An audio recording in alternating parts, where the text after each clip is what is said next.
All right, we are now joined by Chase Briscoe, driver of the number 14 Stuart Haas Racing Ford. Chase, you earned your first Cup Series win here last March and posted a top 5 finish in November. So how are you feeling about being back here this weekend?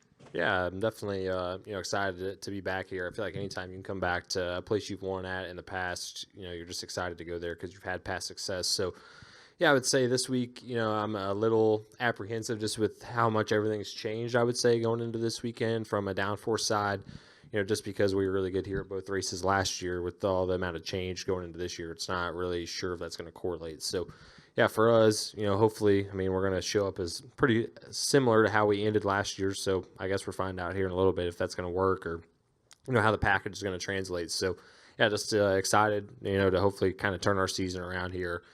Feel like this is a great opportunity for us to do it. So that's what we'll try to do. All right, we will go ahead and open it up to questions. We'll start off with Cameron. Cameron Richardson, NASCAR.com. Chase, obviously not the start to the season you would have wanted, but when you roll into a track like Phoenix, when you've won here, is it almost a sense of like good vibes or good mojo to start the weekend, or is just every track kind of the same? I would say honestly, it's pretty similar to kind of how we've been everywhere this year. Last year, California, we led, I think, 40-something laps. Vegas, we led laps. And, all the races at the beginning of last year, we were battling for wins. And then this year, we've been maybe in the top 20 once. So I would say the vibe going into the weekend is the same just because I feel like every weekend we go to the racetrack thinking we can go there and win. And, we just haven't really had the speed there this year. So, yeah, I think this weekend is definitely a great opportunity for us to kind of get some momentum and some confidence back. But at the same time, like I was saying earlier, everything is so different now. It's hard to say if, what happened last year will even translate to this year from a setup side. So I don't know. We're just going into the weekend and give it our best and, just see where we're at the end of it all. Cole? Cole Cusimano with the Arizona Republic. As far as this new short track package is concerned, a lot of the talk going in is that the cars will slide around a bit more in the corners. Do you think that'll favor yourself and dirt racers like you, just coming from that background? Yeah, I don't know. I feel like at the Cup level, everybody is so good that it doesn't really matter what your background was. I would say typically, yeah, the dirt guys tend to like to slide around a little bit more. The less downforce, typically, the better for us. But yeah, it just makes guys, too, that have zero dirt background, like a Martin Truex Jr., for example, really, really good, too, I feel like, when we're like that. So, yeah, at this level, it doesn't really matter just because everybody is so good. But I know for me, I definitely would I would say I would rather slide around for sure and have less downforce. So, I don't know. Just until we get out there and race it, I don't even know what it's going to be like. I know that it's definitely going to be less downforce, but from a lap time standpoint, it wasn't like it was – a second or something slower than what we ran here before. It was only a couple tenths. So it'll be curious to kind of see how much different that race is, with the hot temperatures and things like that. I'm sure that'll make us slip and slide around a little bit more too. So I don't know if you really get the full scope of the low downforce package here just because this place is kind of unique in its own sense. But I think when you go to some other racetracks, Richmond, something like that, you'll definitely notice a difference. Right up here. Wolfgang Munzer from Germany, Rennsport Presse. Before you take the car with this new package to the racetrack, is there technically a possible you can make a simulation and can have an idea how this car maybe will react in real racing situation? Yeah, I wouldn't say in a racing situation, but definitely, by ourselves. I was on the simulator Tuesday for 4 hours. The Wednesday before that, I was probably at Phoenix for 2-something hours on the simulator. So, we've definitely been trying to prepare for it, but until we get a real true data point of what it's like on the racetrack, it's going to be hard to really translate that into simulation. So, for us at Stuart Haas, it's been a little more of a challenge, I think, to get prepared for it just because we were really the only Ford team out of the big teams that didn't get to come to the test. So we're a little bit behind from a simulation side, just even knowing what to expect where, RFK, Penske, they've all been here for the test. So for us, we're just unloading exactly like we finished the race last year so we can just get a true data point of what was it last year and what is it this year. That way, going forward, we're kind of know what that delta is. Yeah. Go ahead, Dustin. Dustin Long, NBC Sports.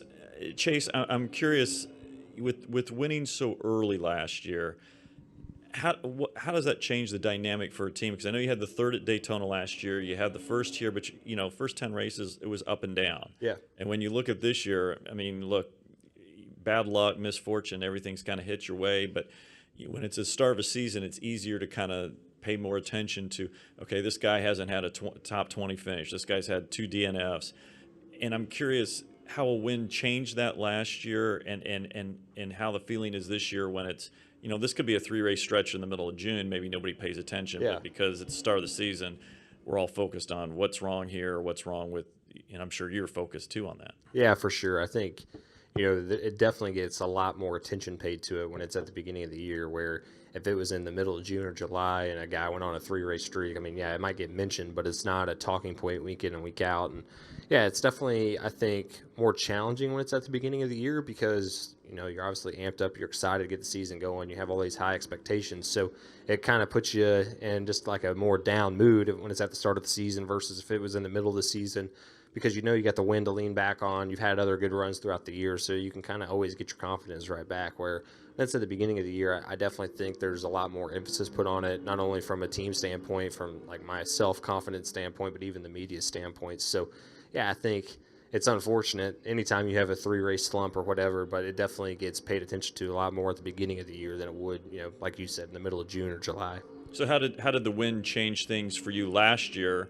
Because you still had some ups and downs even afterwards, but I'm sure you probably reacted differently than if you finished 20th here on Sunday. Yeah, and have the same thing. It's a lot, less stressful when you got the win, just with how the structure is and everything else.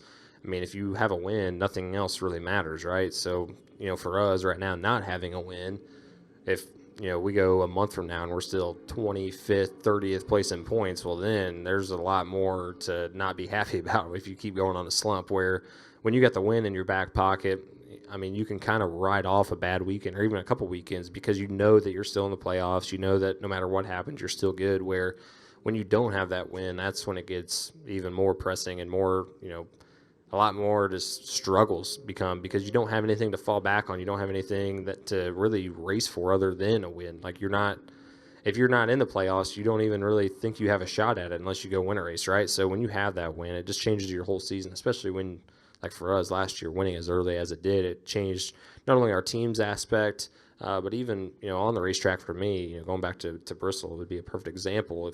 If I was 10th, 12th place in points and know that I'm potentially going to be on the bubble, I probably don't even try to make that move. But having a win in our back pocket, I mean, another win is 5 bonus points, and that's huge for us. So it's kind of win it or wear it at that point. So it definitely changes how you race the whole season when you have a win early in the year. Yeah, thanks. Lee? I talked to Eric post-race last week, and he said that, the Fords going up against the Chevys was like taking a knife to a gunfight.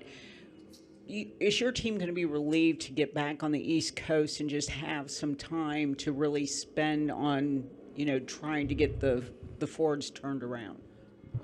Yeah, I mean, I don't know if even being back on the East Coast really changes anything. I think it's going to be nice just because we're really not going to run any 1.5 miles for a while. I mean, you have Atlanta, but that's kind of its own racetrack. So I think we'll have a better idea of kind of where we stack up after this weekend. Last year I thought the Fords were really, really strong on short tracks. If it's a struggle for all of us this weekend, I would say there's going to be a lot of questions trying to get answered. But yeah, I mean, it'll be nice just to kind of get back in a rhythm of going to racetracks that I feel like are a little bit stronger for us.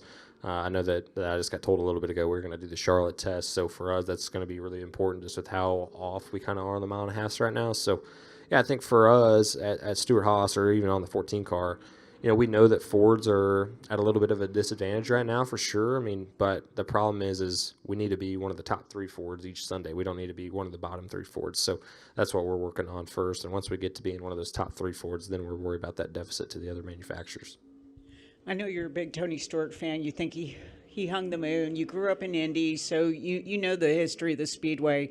But to go to COTA and have guys like Jensen Button and Kimi Räikkönen in the field, what kind of wow moment is that for a kid from Mitchell, Indiana? Yeah, it's growing up in a town of 3,000 people with one stoplight. I never in a million years thought I would race against an F1 guy, let alone 2 of them in one race, and even be teammates with an F1 world champion, right? So that's going to be really cool for me just to get to experience that, get to know Jensen, and just see how he prepares, right? Like I've got to see how these incredible race car drivers prepare, whether it's Kevin or Eric, and now to see it on a world-class level with Jensen will be a lot of fun. And truthfully, I think that on the road course side, he's going to be able to bring a lot to the table. Last year I did that kind of driver swap thing with Mick Schumacher and Kevin Magnussen, and they only ran, I think, 5 laps apiece at the Roval, and were within a second of what I was running at pretty much 100%. So I think that those guys are such unbelievable road racers that Jensen's going to be able to bring a lot to the table, just as far as things to look for, things to really try to maximize. So I'm really excited for that side of it, and then just excited for the opportunity because it's going to be a lot of fun. Yeah, thanks. Go ahead.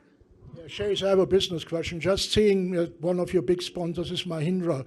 Is there a cooperation with the big Indish Mahindra Formula E team? Yeah, same Mahindra, same company as the Formula E team. So last year we were close to actually doing a thing where I was going to go to Brooklyn and run some laps in the Formula E car. So that's something that definitely going forward I would love to try to do.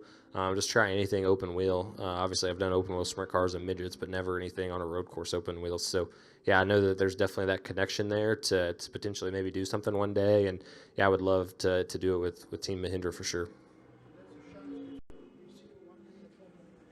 I mean, I would love to try it. I don't know about a race, but I would love to at least run laps in it just to see what it's like. I've been fortunate to run the Ford Mach-E, the 1400, and to feel, 1400 horsepower electric was pretty unbelievable. So it would be really cool to do it with the Mahindra Formula E car as well. Yeah, thanks. Do we have any final questions for Chase? All right. Thank you for your time and good Yeah. luck this weekend. Thank you.